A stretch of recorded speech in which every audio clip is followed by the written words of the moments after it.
Hey, back again, guys. Feeling a little better today, thankfully. Still got some sinus stuff going on. My wife has had the worst part of it, but I think she's okay now, except she can't taste anything. I think the most disappointed I've ever seen her was this morning. She was eating biscuits and gravy, and you could just tell she's disappointed. So back here on this yeast project at the One Piece at a Time Distilling Institute, trying to get caught up on some things now that I am feeling a little bit better. Still can't go back to work because I'm still testing positive. So I told you yesterday we were going to separate those solids and start drying them down for our yeast, and that's what we got going on here. So I'll flip the camera around. This is the barm from out of the bottom of those jars. It's been in here overnight. Still pretty good, little bit of moisture in it. There was still quite a bit of sugar in there as well. But there should be plenty of yeast cells, viable yeast cells in there. We'll let that dry again for probably another, at least overnight, before we take it out of there, and then crumble it up and prepare it to go into the freezer for long-term storage. I've got 2 new jars over here starting to get up and going. They're a little slow. It got kind of cool out here on the porch last night, but they are rolling. And I'm going to prepare a 3-gallon mash to pitch these into today. And then from that 3-gallon, I'll take all of that barm and dry it down for winter storage for use for projects for the One Piece at a Time Distilling Institute channel. Alright, so back again after 48 hours. Barm has been in the dehydrator at 95 degrees for 48 hours. It's sticky because of the amount of sugar that was left in that wash, which is no big deal. But we're going to go ahead and take this and break it up, and we're going to put it in some Ziploc freezer bags and put it away for the winter time. So there's that part. Now next up is we have a bucket of mash here. I can open it. It was made today. 3 gallons of all grain, and we are going to drop 2 quart jars of our yeast we captured off of those grapes into this and aerate it really, really well. Just exactly the same way that you would if you were going to start a fermentation for distillation. We are not. What we are doing is we're starting a fermentation to make more dried yeast for this winter, so we have it on hand. But this is the same way that you would make a starter if you were to buy an expensive yeast and you wanted it to stretch farther than what it will. You could essentially take a mash like this, throw your yeast in there. Let's say you had a 5-gram packet, you could do up to 5 gallons. Get that 5 gallons going in fermentation for about 24 hours. And what I'll tell you is this 3 gallons here alone, that's enough to kick a 1,200 gallon ferment. I do it all the time, guys. Well, that was professional. Anyways, that is enough to kick a 1,200 gallon ferment. I've done it many, many times.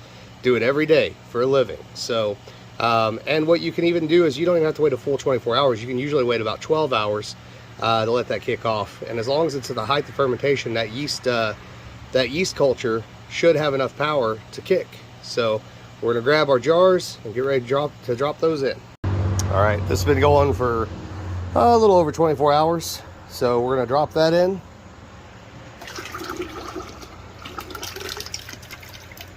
Get as much of that out of the bottom as what you can. Got a second jar here.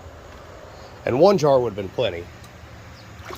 But I've got 2, so I'm gonna use 2.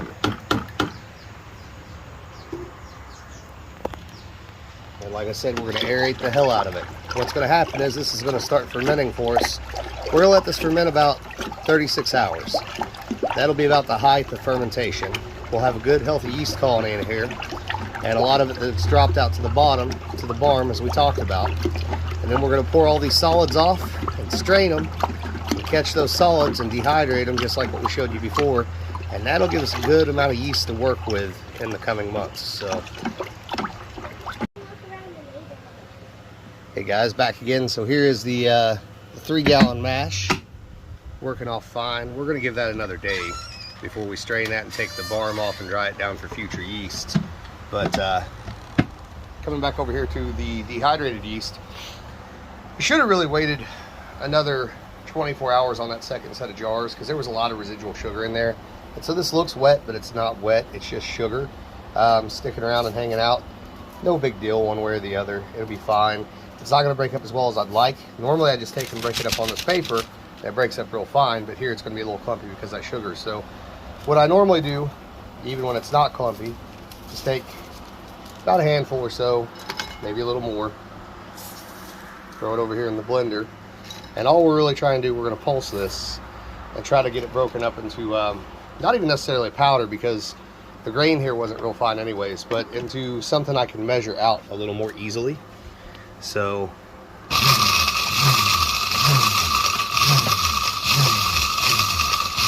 and you can tell that there's a lot of sugar in there because it doesn't want to break up real fine, so, which is okay.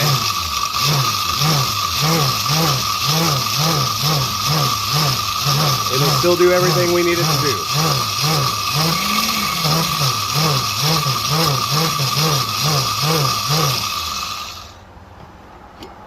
Alright.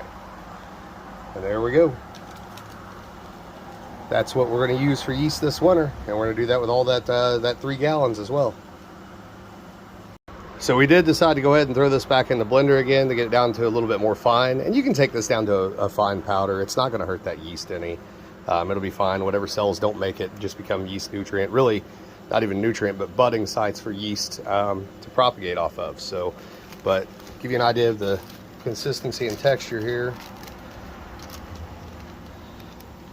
Normally my stuff's a lot finer than that, but this came out of you know, the malted corn that I just ground up in the blender because I wasn't feeling so great this past week. So even the grain itself wasn't as fine as I would have liked it when we started. But this will work just fine for our purposes, and we're going to use this all winter. So there you go, yeast from start to finish, guys. Later.